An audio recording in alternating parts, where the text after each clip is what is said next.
好来乡亲啊，南投国城抢成功的活动，这个拜五、拜六礼拜要盛大来举办。国城乡公所早起特别开记者会，邀请乡亲做伙来游客庄、食美食、买咖啡、买鹿茸。第23届国城抢成功的活动，伫咧11月14、15、16 3天来举办。活动内底有真侪传统的客家文化趣味竞赛，还佫有真侪创意体验活动。那我们这一次的活动，我们刚刚也有看它各个摊位哈，我们设置当天可以让大家 DIY 的活动非常的精彩。那其中也有明信片啦，你可以把你的希望可以寄送给你喜爱的朋友，特别的朋友。那还有就是我们也有一个永续经营的产业，那就是我们的咖啡渣，我们把它用永续的概念，然后做咖啡渣的肌理。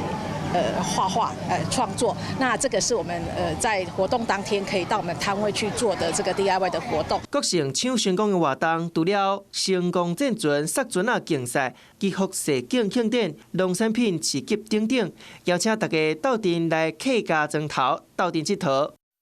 Hello， 我是雷亚，想要抢先掌握最及时的新闻资讯吗？赶快订阅、按赞、开启小铃铛，锁定华视新闻 YouTube 频道。